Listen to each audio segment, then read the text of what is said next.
Go back to 1967, the last time. Oh, here we go. We're talking historical perspective here? No, I not even finished half of the sentence.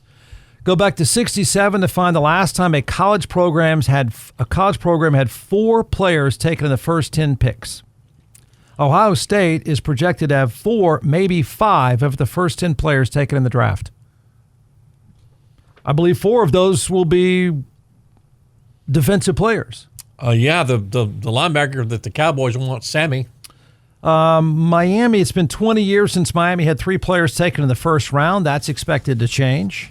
Isn't that something?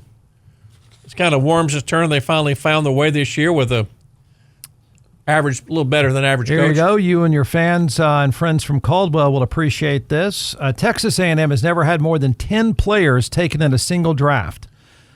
That happened in 1976. What people don't know is that's a 12-round draft. This year, they are projected to have 11 players get drafted, 2 of which will be taken in the first round. I would assume maybe 3 because they have a guard who might be taken in the first round as well, but it's a draft that's heavy up on offensive linemen in the first round.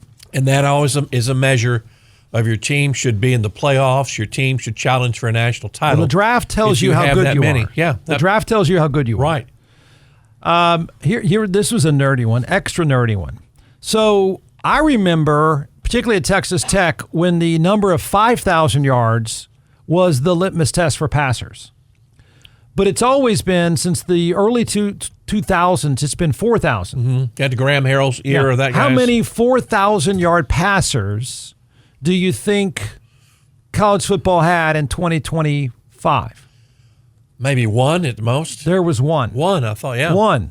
North Texas's Drew Mestamaker. Who's now Oklahoma State's Drew Mestamaker from Vanderbilt High School. Fernando Mendoza passed for 3,500 yards, but that's in 16 games. From 2011 to 2024, each year there were at least 7 quarterbacks passing for 4,000 yards or more. Mm-hmm. Now you had 1, and he's in North Texas. Yeah, well, Oklahoma State now. Well, okay, but that's odd. It is real odd. 2018, 3 running backs selected in the top 10 picks. Name them. 2018? Well, since 2018. Oh, since 2018. 3 running backs have been selected in the top 10 picks. Derrick Henry, Metcalf, Christian McCaffrey, and that's all I can think of right now. You're 0 for 2. Wow. That would be Saquon Barkley was the 2nd pick in the draft in 2018. Yeah. The 8th pick in the 2023 draft was somebody named Bijan Robinson. Forgot about Bijan. He's from right down the street. Yeah. And then in 2025, the number 6 pick in the draft would have been Ashton Genty, who's yet to be seen if he's going to be in the Bijan Robinson or the Saquon class. Here, this is interesting too. I've got 66 pages if you need me to read and more. Ooh-wee. How many hours did you get last night, or how many minutes of sleep did you get? 1.5 maybe. So, okay, how about this? You're not going to find. You used to find, and here's why they say this. Major programs are the finishing schools. You no longer are finding necessarily as many players from Central Michigan, Wichita Baptist, Western, that kind of stuff, because they're all ending up at elite programs because they leave those places. So the days of, we are quickly moving to the days of, you're not going to hear obscure names. You're not going to find some first rounder from Langston College anymore because he went from Langston College to he gets paid to Alabama. You get paid, which I thought was kind of sad, but makes perfect sense. Here you go. These days, Central Michigan or Western Michigan producing 2 top 5 picks in 5 years will be in the rearview mirror. Mid-major schools produced an average of 2.8 first-rounders between 2018 and 2022. You're not going to have any anymore. No. It's not going to happen anymore. It's going to have to be some, well, I was going to say a rare quarterback, but a quarterback's going to make a ton of money. Yeah. Like Drew Mestamaker going to Oklahoma State. Here are potential first-rounders. The problem is this is not where they ended up. Emmanuel McNeil Warren was once at Toledo. Keelan Rutledge was once at Middle Tennessee. Somebody named Cassius Howell was once at Bowling Green. I remember Cassius Howell. Remember him? Yeah. Yeah, well, they didn't finish there. That's kind of sad. It is because you It's just feel kind for of a the bummer. UTSAs Yeah. and the Texas States and the North Texas States. So think of all the things now working against them. One, all they can sell you on now is we're a feeder school. I can't even walk up to you and say, we had a first rounder here at UTSA. Yeah, 20 years ago maybe. Not anymore. It's a fact. You prove yourself this year, you're going to go get make paid the somewhere bucks. else. Yeah. They are officially having to sell themselves as feeders. The minor leagues. Mm-hmm. It's interesting. You talked about the Ohio State deal. Mel Kiper, he's got number 3. Arvell Reese, the linebacker, number 3. Sonny Styles at number 4, the Ohio State linebacker. Caleb Downs at number 5, the safety. The wide receiver, Carnell Tate probably is going to be, maybe you take him at the Jets. Well, and God help him. His projection, he's going, he's the 8th pick. Yeah. So it's going to be potentially 5 players. It's phenomenal. Wouldn't somebody raise their hand and say, Coach Ryan Day, you didn't even win your league. Right. You didn't win the league, and you didn't go to the national title game. Yeah. You have half of the first 10 picks of the draft, man. Yeah. What gives? Yeah. Coach, a defensive tackle's number 21 for you. That defense, they're all, not all, but most are defensive players. You're going to have Right. the wide receiver. They might have 7 players in the first round. Maybe more than that. Yeah. And then that's not even counting. They got a first rounder playing on their team right now, maybe 2 of them. Mm-hmm. Julian Sayin and their wide receiver, Jeremiah Smith. Right. So really, if those guys had been able to come out, they'd have 9 players in the first round. That game here in Austin is going to be chock full of high draft picks for NFL next players, year. NFL players for next year. But you couldn't even win your league? Couldn't win your league, Ryan. You get beat by a coach was it James Madison until the last 2 years. You got beat by 13 James Madison guys. And you got beat by a quarterback who spent the last years at Cal. Yeah. And you had all this defensive prowess. That game with Indiana was really good. It was. I mean, to be fair. Could have gone either way. I mean, if you really look at last year, at worst, Ohio State is the 3rd best team. Mm-hmm. They might be the 2nd best team. Yeah, Miami was up there. Just had a magic year. Magic but, playoff run. You wouldn't put Ohio State below 3. I mean, they played Indiana's ass off. They did, and it took Fernando to have a great pass. Right, At the he end of the delivered game. the goods. It made him the first pick in the draft. What he did against Ohio State, and what he did against Miami when he was taking those blows to the head by the Miami players. And it is. If you're Ohio State, you got to go, oosh, what's going on here, Coach? Okay, guess the 1967 team that had 4 players taken in the top 10. That would be the Green Bay Packers. No, sir, it's college. Oh, college. I thought they took them. In 1967, that would be the Fighting Irish of Notre Dame. Michigan State. Michigan, was that the Bubba Smith year? I have no idea. Is that the year they tied Notre Dame 0-0? 66, they tied them 0-0 or 6-6. Yeah, that was the Bubba Smith year. Well, I assume Bubba Smith was taken. Bubba Smith. Otherwise, I couldn't name anybody else. Bubba Smith, who should have gone to Texas. His father wanted him to go to Texas. He wanted to go to Texas. Darrell Royal wanted him to go to Texas, but the Board of Regents said, no, we don't want a black football player. And they said, put the kibosh on that. Yeah. Wow. His dad was a high school football coach and close friends of Coach Royal. Said he wants to come here, Coach Royal said yes. Even Royal couldn't push that through? Couldn't push it through, no. That's depressing. Yeah. Who did break the color barrier? SMU. Well, SMU did it first, but at Texas, who broke the color barrier? Julius Whittier. Whittier. Yep. Died a few years ago, a lawyer. Yeah. His statue's out there. That should be. In the as well it should. north end of the stadium. I didn't know that 67. Piece of trivia about Bubba Smith. Yep. Coach Roll told me that a couple of times. Yep. Bubba wanted to come. He wanted to play at Texas and wanted to break the barrier here. Levias did at SMU with Hayden Fry, the wide receiver, number 23. Really good wide receiver. Okay. Yeah. That's when the Lone Star Conference was really good because they got all the African American players. I mean, the Cowboys under Landry, their early days of success, they were renowned for finding small school players that other people could never find, and particularly black players. And now, of course, you don't even have to go to one of those schools to scout because don't worry, they're going to end up at Ohio State or Texas or somewhere in a year or two. Isn't that something? I hate that. I do. There's that loyalty that it ain't there no more. It's not there. You got a basketball player for Texas last year who played for Arkansas.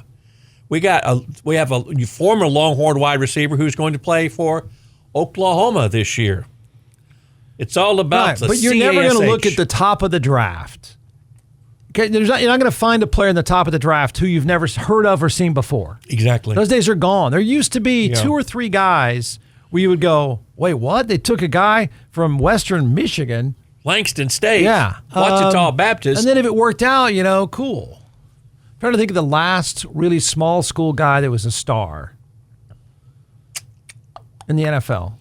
Last small school star.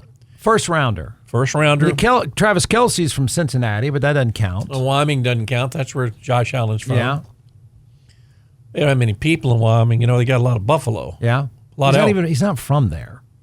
But that's where he matriculated. Yeah, I know. Yeah. That's the only person. I think it's the only program that offered him a scholarship. Wow.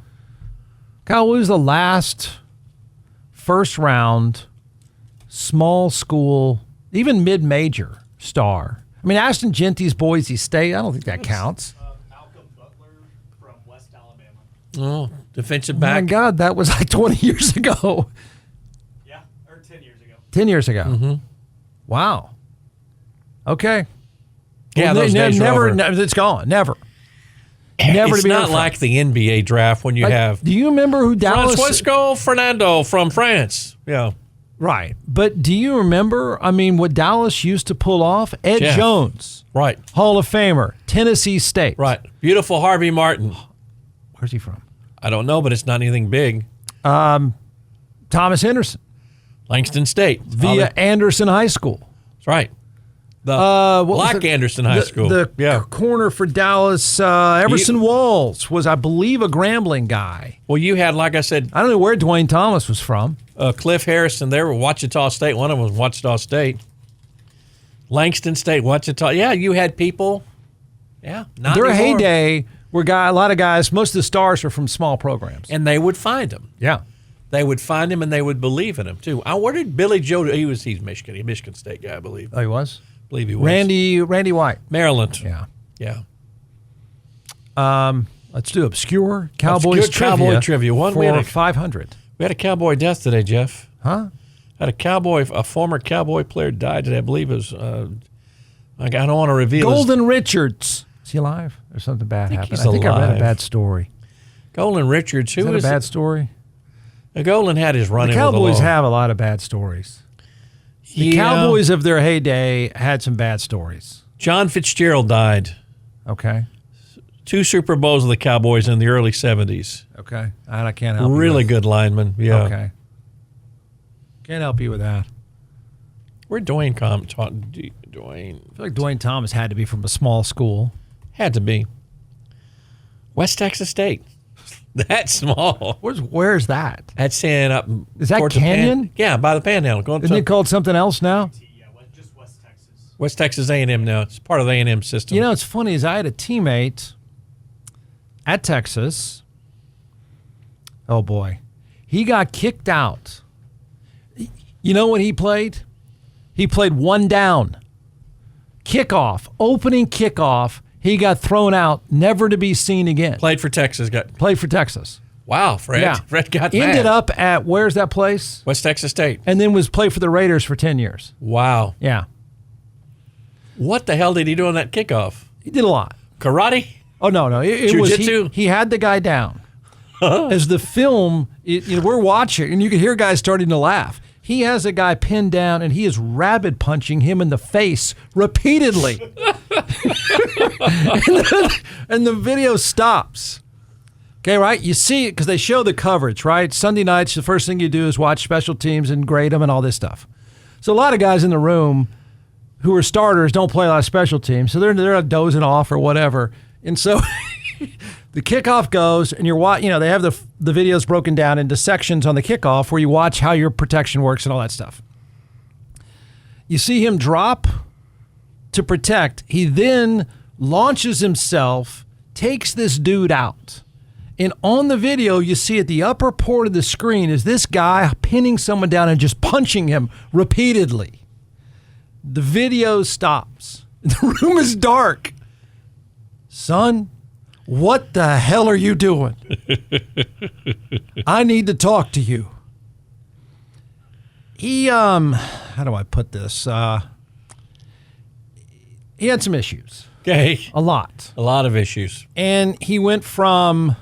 Did he come from the reform school straight to... he was somewhere out in West Texas. And I think he was like 6'6", and he came in at 220. Uh-oh. He quickly shot up to a ripped 310. Oh, my Lord. And let me just say, he had some anger issues, and he liked death metal. Uh-huh. So there were some problems. Uh-huh. But I remember we were kind of buddies when we got along. I'll tell you another terrible story, but I can't do it on the air. It's got to be a statute of limitations. Let's just say we're invited to an afternoon party, and I tried to tell the security guard, do not go near him, but he did. I said, please tell the fraternity guys to get away from him. It's not going to go well. Uh-huh. Those stupid morons tried to fight him in a mud pit. Oh, no. He proceeded to drop about a dozen of them, including the cops. And I said, I told you guys, you don't know what you're doing. So he disappears, only to be with the Raiders. Like one day I'm watching, I go, wait a minute, is that left tackle? Is that our guy? What was his name? Come on, the statute of limitations is over. Nah, he'll kill you. Okay. Well, I think he's probably a great dude now. We were on a recruiting visit. He was a great guy. He was a nice guy while he was playing. Top 10 NFL players from small schools: Willie Brown, Grambling. Okay, that's Gene Upshaw, Texas A&I. Wow. Willie Lanier, Michigan State. That's Gene Upshaw went to A&I during that whole great period they had. Okay. Mel Blunt, Southern University. Okay. Mel Blunt was great. Yep. Chuck Bernardic from Penn. Okay. He's the guy that almost killed Frank Gifford. Sid Luckman, Columbia. Okay, let's move Dick past. Night Train Lane from Austin. Western Nebraska Community College. Wow. Austin. One of the greatest players of all time. How did he get from Austin to Western Nebraska Community College? But wasn't he in high school considered one of the best players of all time? Yeah. Oh, man, the greatest nickname ever. Deacon Jones. I've never heard of this school. Mississippi Vocational College. Okay, let's see. Come on now. Okay. Deacon Jones. Walter Payton, Jackson State. Yeah, I knew that. Jerry Rice. Okay, hang on. Mississippi Valley State? Correct. I remember when they picked him. Number one. I remember when they picked him, and everyone goes, well, who the hell's that guy? Because this is about the time the NFL is now giant. The draft is starting to get big, and I think he was taken 11th or I don't know what it was. And even Montana has 1985 draft. Yeah, even Montana has admitted years later, I had no idea who the guy was. Mm-hmm. Can you imagine how much money he would have made if he started at Mississippi Valley State? And the bidding war for Jerry Rice of today, he would be a $10 million a year player. Dude could own the W condos, all of them in Austin. He'd have so many cars. Well, Jeremiah Smith of Ohio State said that he was offered. I don't know what to believe. He said that he was offered $10 million by a program. Wow. So Jerry Rice is worth double that.